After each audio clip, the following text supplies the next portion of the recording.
Hi everyone, my name is Imani Moses and I am part of the Black Alumni Scholarship Gala Committee. Hi everyone, my name is Diamond Byrd. I just wanted to take the time to say thank you, Diamond, for being here. I really appreciate you and for allowing me to interview you. So first and foremost, can you please tell me a little bit about yourself, where you grew up, and how did you come to be here at Cal State Long Beach? Yes. So I am currently a Master's of Social Work student. I'm in my third and final year with a concentration in adulthood and aging. Prior to being here at Long Beach, I was at Cal State Fullerton where I got my Bachelor's of Science in Child and Adolescent Development with a concentration on family and community context and a minor in Spanish. And I'm from the Inland Empire. I am an IE baby. And so after being in the IE and things like that, I joined the military. I actually started at Cal State Fullerton. I took a semester off to join the military.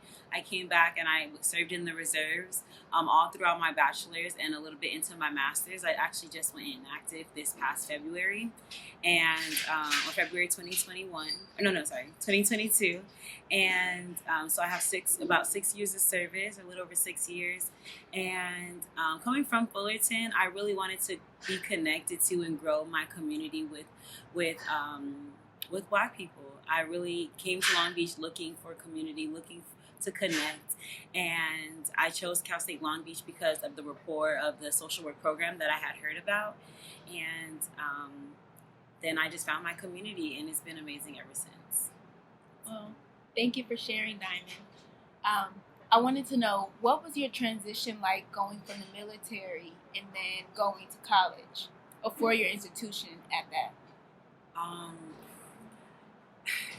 I have nails. I get my hair done. It's very, very interesting actually.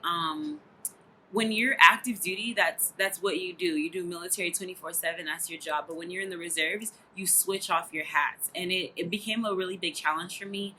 In undergrad, it wasn't that bad, but when I got into like my junior year, my senior year, and then in the grad school, it got a lot harder. Having to be away for one weekend got a little bit more intrusive on my schedule, and so I decided to just put myself and put my mental health first and go inactive after I finished my 6 years. So it became a little bit difficult, but I am so fortunate of my service. I'm so fortunate to have been able to do training, to have discipline, to have met all the people that I've met, to have all the benefits and the opportunities that I was able to, and now I feel very fortunate to be able to give back to the veteran community and to be able to call that another community that's close to my heart as well. Thank you. So, with you being a veteran, you being a executive on campus, a student leader, getting your master's degree in social work, right? And also having family and a personal life. How do you balance all of this? And internships, right? Okay, how do you balance all of this? And what advice would you give to students who are carrying a heavy load? So I serve as this year's first Black female executive vice president with ASI. And it's been phenomenal. It's been a really great journey, especially backed by my village. So because I have my village, I think that that's what helps me survive, really. That and my passion plan. I'm looking at it right here. I'm like, my passion planner. I'm just very fortunate to have a lot of people surrounding me and a lot of people in my corner.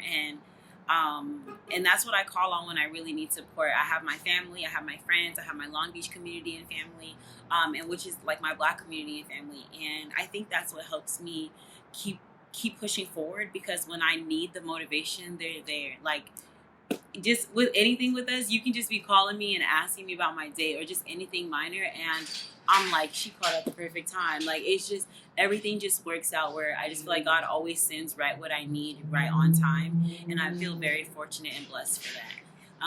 And so to answer the second part of your question, I tell people to get connected. Connect with your community.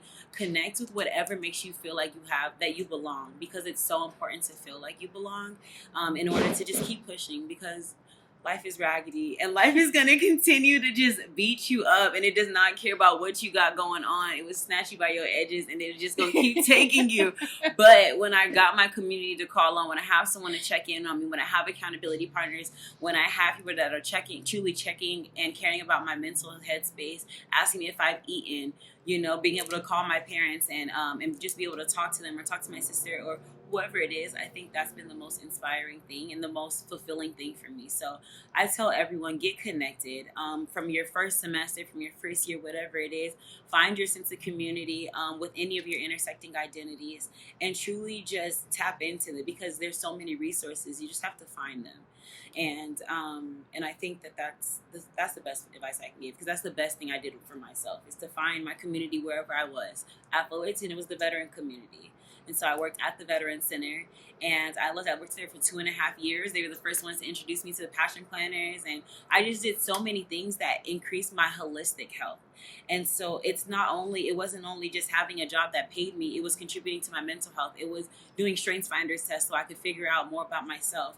It was learning about SMART goals, all those things. And so now in my graduate program, it's been really imperative for me to just continue to just tap in to the resources that are here, because it also pours back into me and the things I can contribute. So, what are some of the main resources you use now? The main resource, the only thing that's been getting me through is scholarships. That is the main thing. I have no student debt or student loans or any debt, and I'm so fortunate with that. And so being able to just figure out scholarships and navigating, like, what are my overcoming all these financial barriers have been really imperative for me.